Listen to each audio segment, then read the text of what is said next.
I'm proud of you. You didn't give up. You stayed the course. You is that girl. You is that woman. Hey y'all, it's Imani and I am back with another video. And today we are getting into episode 2 of the self-discovery series. So the first question I want to ask myself, what parts of me have I been hiding and why? I think sometimes I hide how fragile I am, and I do that because nobody wants to look weak. And I wouldn't say I'm a weak person, but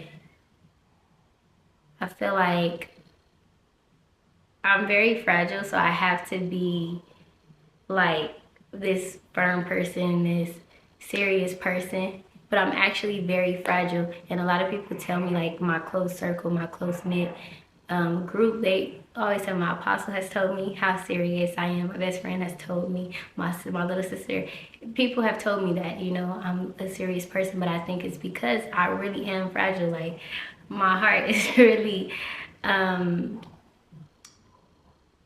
it could be easily hurt. So I have to, it's not a front. I really am like that. Like I am serious about life. I'm serious about like people not playing with me, but I really am fragile. So I feel like that's a part of myself that I've hidden, and that is the reason why.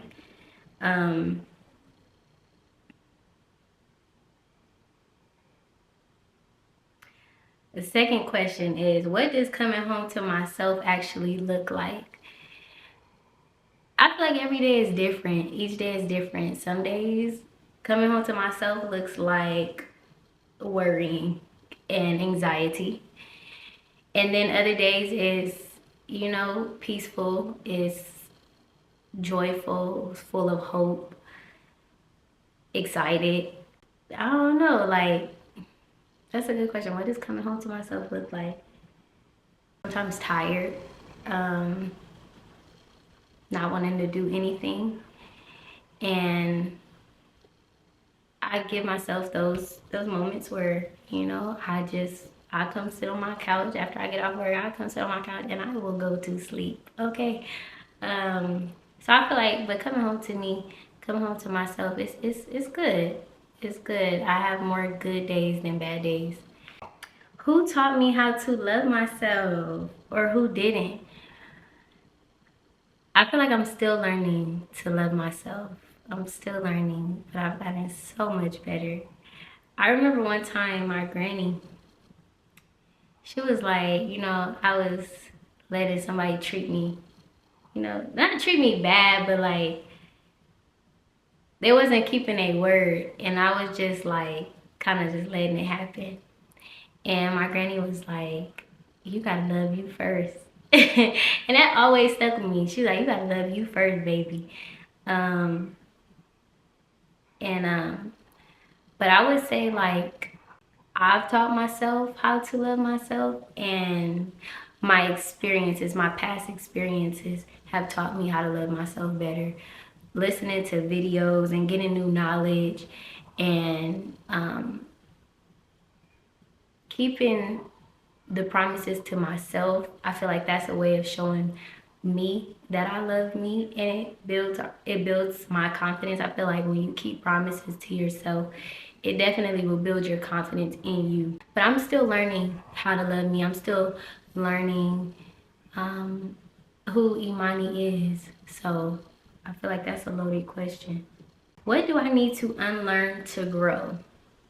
I have to have it all together before I move.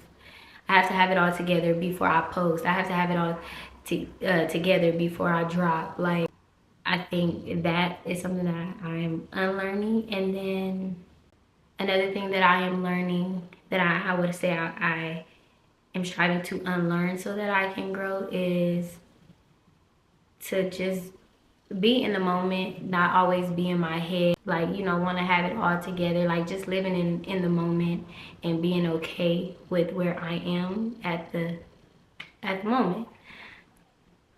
What would my healed self say to me today? What would my healed self say to me today? I'm proud of you. You didn't give up. You stayed the course. You is that girl. You is that woman. What else would my healed version say? I feel like that's it right there. I'm proud of you. You go, girl. Like, keep going. Keep striving. Keep working. Rest and enjoy the fruits of your labor, and don't feel bad about it. Yeah, that's my answer for now. What am I learning to receive without guilt? I think rest. Like, sometimes I feel like I always have to be moving. I always have to be doing something.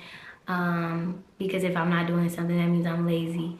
So I am learning to give myself rest. Like, I'm learning to listen to my body. If I feel tired or sleepy, and I know that I've been doing, working and doing what I need to be doing, I'm learning to just, okay, it's okay to take a rest. It's okay to take a nap. It's okay to just be still at times. So I'm learning to receive rest without feeling guilty about it. What am I still waiting for permission to do, and why?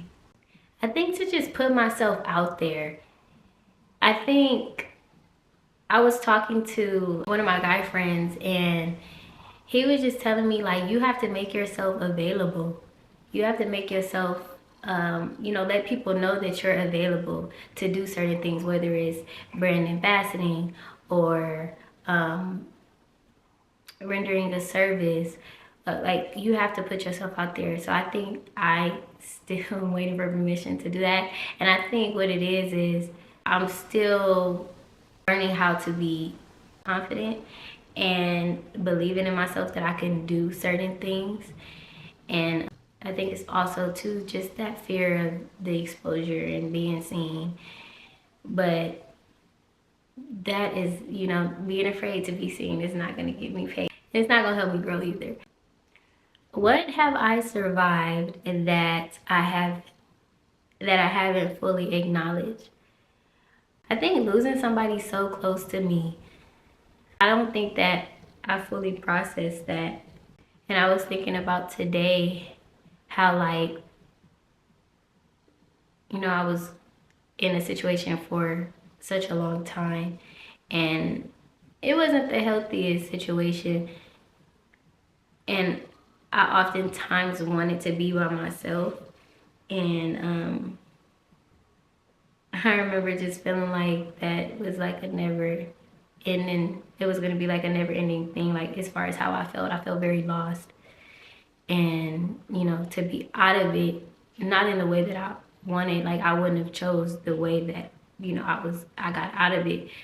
But where I am now, like, I'm not as lost. Sometimes I still be feeling a little lost, but I'm not as lost. So I guess I haven't fully acknowledged that, that season, surviving that season of my life. And I'm gonna do one last question for this episode. What does my inner voice sound like, and am I listening? I think a lot of the times my inner voice is telling me to have faith, and I listen, and then I have doubt, and then I have to go to my word and hold on to that and trust that God's word is far greater than my word and the word that I'm telling myself when I'm doubting. So that's what my inner voice is saying a lot of the times. Keep going, stay strong, you got this, you're almost there. Yeah, keep going, stay the course. I always hear that, just stay the course. Like, don't give up. I know it's been a long time, but it's getting ready to happen. So I be having a whole bunch of thoughts. My inner voice it'd be a lot of back and forth a lot of the times. But what it all, I would say the one thing that is constant is, you know, that keep your faith and stay the course for sure. So this is episode 2 of the self-discovery series, and I hope you guys enjoyed this video. Please give it a thumbs up, some comments, and please subscribe to my channel if you would. I would really appreciate it, and I will see you guys on the next one.